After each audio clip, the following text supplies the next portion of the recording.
Germany ನನ್ನ mindset change ಮಾಡೈತಿ. ಅದ ಏನಂದ್ರ ಕಾಮ್ ಮತ್ತು ಪೀಸ್ಫುಲ್ ಆಗಿರೋದು. ಇಲ್ಲಿ ಸ್ಟಾರ್ಟಿಂಗ್ ನಾ ಬಂದಾಗ ಎಲ್ಲ ಭಾಳ ಸೈಲೆಂಟ್ ಕ್ವೈಟ್ ಅನಿಸ್ತಿತ್ತು. ಒಟ್ಟ ಟ್ರಾಫಿಕ್ ಸೌಂಡ್ ಇಲ್ಲ, ಆಮೇಲೆ ಜನ ಜಾಸ್ತಿ ಶೌಟ್ ಮಾಡ್ತಿರ್ಲಿಲ್ಲ, ಎಲ್ಲಿ ರಶ್ ಅನ್ನೋದು ಇರ್ತಿರ್ಲಿಲ್ಲ.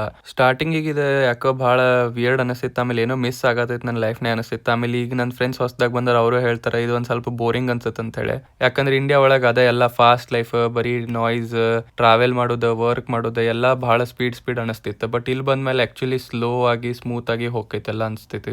ಇಲ್ಲಿ ಮಂದಿ ನಂಗೆ ಎಲ್ಲದಕ್ಕೂ ಆರಾಮಾಗಿ ಟೈಮ್ ತೊಗೊಂಡು ಮಾಡ್ತಾರೆ ಅನ್ಸುತ್ತೆ. ಅಡುಗೆ ಮಾಡೋದಿರ್ಬೋದು, ವಾಕಿಂಗ್ ಮಾಡೋದಿರ್ಬೋದು, ಆಮೇಲೆ ಆಫೀಸ್ ಅವರ್ಸ್ನಾಗೂ ಯಾರಿಗಾರಿ ಹೋಗಿ ಒಂದು ಸ್ವಲ್ಪ ಹಾಯ್ ಅಂದ್ರೆ ಸಾಕು, ಆರಾಮಾಗಿ ಒಂದು ಆಲ್ಮೋಸ್ಟ್ ಒಂದು 20-25 ನಿಮಿಷ ಹಂಗೆ ಮಾತಾಡ್ಕೊಂತ ನಿಂತು ಬಿಡ್ತಾರೆ. ಒಟ್ಟ ಹರಿ ಮಾಡಂಗಿಲ್ಲ. ಅದು ನನಗೆ ಒಂದೊಂದ್ಸತಿ ವಿಯರ್ಡ್ ಅನ್ಸುತ್ತೆ, ಯಾವಾಗ ಬಿಡ್ತಾರಪ್ಪ ಇವ್ರು ಅಂತ ಅನ್ಸ್ಬಿಟ್ಟಿರುತ್ತೆ. ಆ್ಯಂಡ್ ಇದು ನನಗೂ ಆ್ಯಕ್ಚುಲಿ ಚೇಂಜ್ ಮಾಡಿಬಿಟ್ಟೈತಿ. ನಾನು ಯಾವತ್ತೂ ರಶ್ ಮಾಡಂಗಿಲ್ಲ, ಆರಾಮಾಗಿ ನಾನು ಮಾರ್ನಿಂಗ್ ತೊಗೊಂಡು ಹೋಗ್ತೀನಿ ಜಿಮ್ಮಿಗೆ, ಆಮೇಲೆ ಊಟ ಮಾಡೋದಿರ್ಬೋದು, ಆಫೀಸ್ನಾಗ ವರ್ಕ್ ಮಾಡೋದಿರ್ಬೋದು, ರಾತ್ರಿ ಮಕ್ಕೊಳ್ಳೋದಿರ್ಬೋದು. ಸೊ ಈ ಚೇಂಜ್ ನನಗೆ ಚಲೋನ ಅನ್ಸುತ್ತೆ.